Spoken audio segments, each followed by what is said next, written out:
Hey you guys, welcome back to my channel. My name is Jess. I hope you've all been well.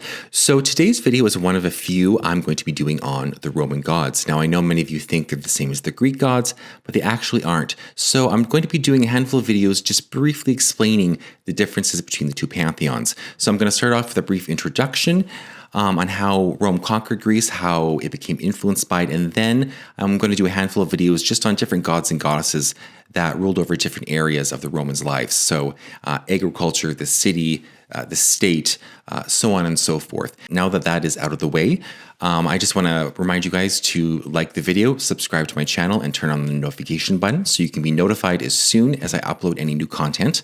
And thank you for all of your support. I really appreciate it. So now that that is out of the way, let's get on to the video. So the history of the Roman Empire is one of the most impressive in the world.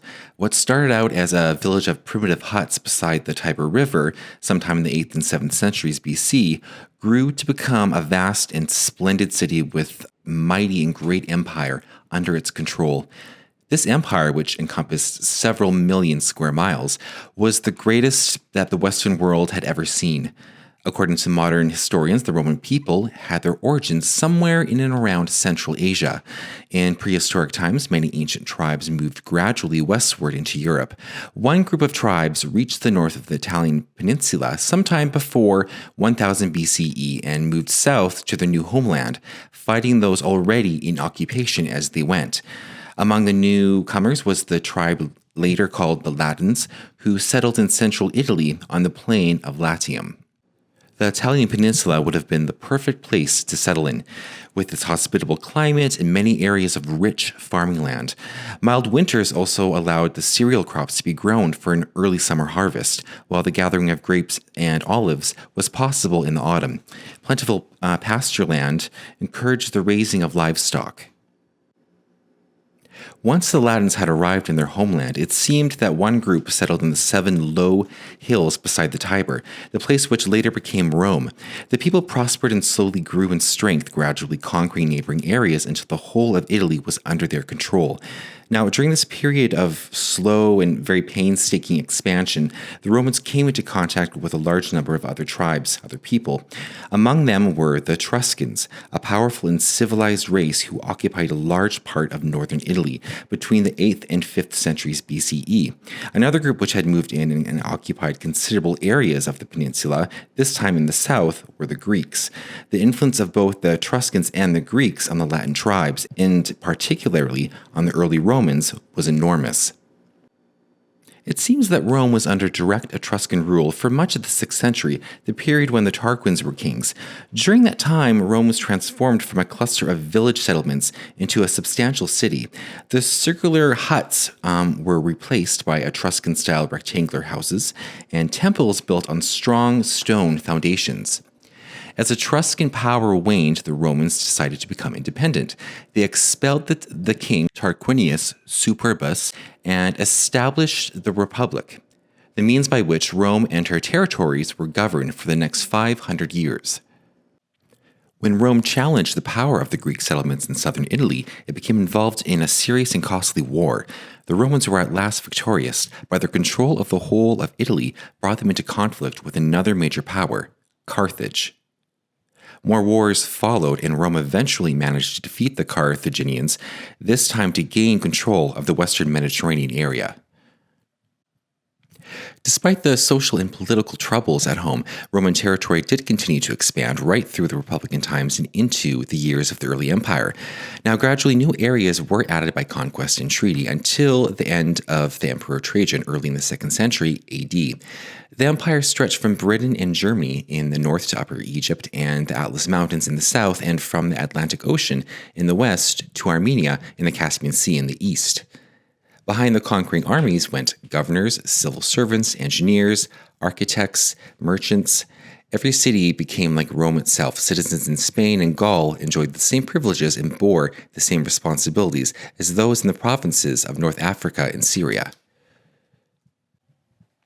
Many of the eastern provinces were steeped in the culture of Greece, and this was inherited by Rome and made their own. The Romans developed a taste for much of the art, architecture, and literature of ancient Greece, they also adopted many of its religious and philosophical beliefs, together with its elaborate mythology.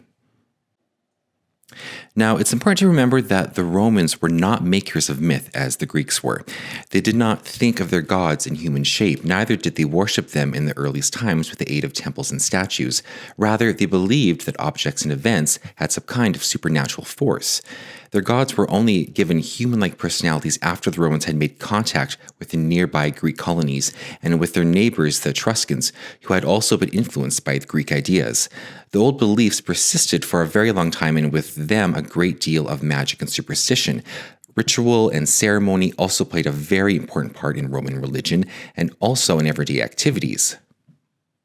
Now, Roman religion remained firmly based on the family and the nation, but as the city grew in power and influence, it required a more organized system of belief.